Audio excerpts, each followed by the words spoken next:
रात भर मेरी आंखों में नींद नहीं आई। बार बार एक ही नाम में जहन में गूंज रहा था, सिकंदर खान। आखिर ही वो कौन था और इसका बेजिंदगी में क्या तलक था। फजर के अज़ान होते ही मैंने वुज़ू किया और नमाज अदा की और दिल में सिर्फ एक दुआ थी, ये याद आ अगर मुझे कोई हकीकत मालूम होने वाली है तो मुझे इसे कबूल करने की हिम्मत अता फरमा। नमाज के बाद मैंने हमजा और जना खामोशी से फलाने हवेली के पिछले कब्रिस्तान की तरफ रवाना हो गए। सुबह की हल्की हल्की धुंध ने पूरे रास्ते को ढांप रखा था और मैं जी हवा में अजीब सी खामोशी थी और जैसे हर चीज़ को बड़े राज की गवा। और कब्रिस्तान पहुंचते ही मेरी पहली नज़र एक पानी का बल बचा कर रुक गई और वक्त की तमाम कब्रों से मुख्तलिफ थी। इसके ऊपर एक पुरस्कार निशान बना हुआ था जो चाबी नाकट गड़ी और डायरी पर मौजूद था। मैं आहिस्ता आहिस्ता कब्र के करीब गई। कब्र के खुतबे पर सिर्फ एक जुमला लिखा हुआ था, सच मान नहीं सकता, वो सिर्फ वक्त का इंतजार करता है। मैंने हैरत से हमला की तरफ देखा, ये नाम कहाँ है। हमला ने कब्र के गिर्द जमी हुई मिट्टी साफ की और मिट्टी हटते ही नीचे एक छोटी सी लोहे की प्लेट नजर आई। इस पर सिर्फ एक नाम कनिंदा था, सिकंदर खान। मेरे जिस्म में सर्द लहर दौड़ गई।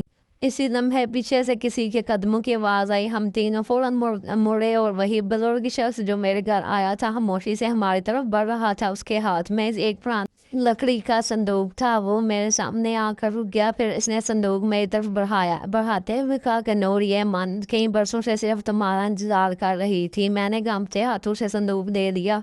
जैसे ही मैंने इसे खोला, अंदर एक नाशनाती गार्ड, एक खून से दागदार रुमाल और एक बंद लिफाफा रखा था। लिफाफे पर सिर्फ एक जुमला दिखा था, ये हाथ सिर्फ सिकंदर खान की असल वारिस पड़ेगी। मेरे हाथ बेख्तियार लर्जने लगे। असल वारिस, इसका मतलब क्या है? बुजुर्ग शख्स ने मेरी आंखों में देखते हुए आहिस्ता से कहा, नूर, आज तुम्हारी जिंदगी का सबसे बड़ा राज खुलने वाला है, लेकिन याद रखना और सच खुशियाँ नहीं लाता। ये अल्फाज अभी ख़त्म नहीं हुए थे कि अचानक कब्रिस्तान के दूसरे कोने में से गोली चलने की आवाज़ दाएं और मैं खौफ से चौंक उठी और देखा कि एक नकाबपोश शख्स तेजी से हमारी तरफ बढ़ रहा था।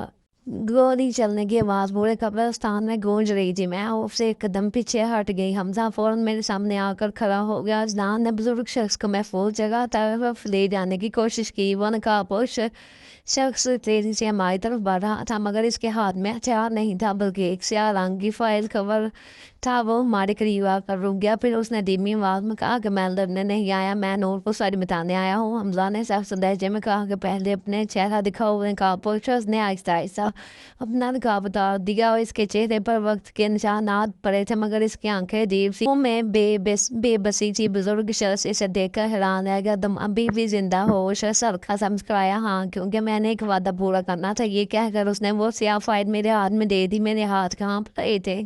मैंने फाइल खोली। इसके अंदर कुछ पुरानी तस्वीरें, चंद सरकारी दस्तावेज़ात थे और इसके हाथ से बनाया गया खानदानी शजरा मौजूद था। मेरी नजरें शजरे पर जाकर रुक गई। सबसे ऊपर सिकंदर खान का नाम लिखा था, उसके नीचे खानदान के अफराद के नाम दर्ज थे, लेकिन दरमियान एक नाम पर सुर्ख स्याही से लकीर खींची गई थी। मैंने हैरत से पूछा कि इस नाम को क्यों मिटाया गया है? नकाबपोश शख्स ने गहरा सांस लिया। क्यों कि किसी ने तारीख बदलने की कोशिश की थी। इस एक फैसले ने कई जिंदगियां तबाह कर दी। मैं कुछ समझने की कोशिश कर रही थी कि अचानक फाइल के अंदर से एक पुरानी तस्वीर जमीन पर गिर गई। मैंने तस्वीर उठाई और इसे देखते ही मेरे सांसें रुक गई। इस तस्वीर में मेरे नाम सिकंदर खान और इनके दरमियान एक नन्ही बच्ची खड़ी थी, लेकिन वो बच्ची मैं नहीं थी।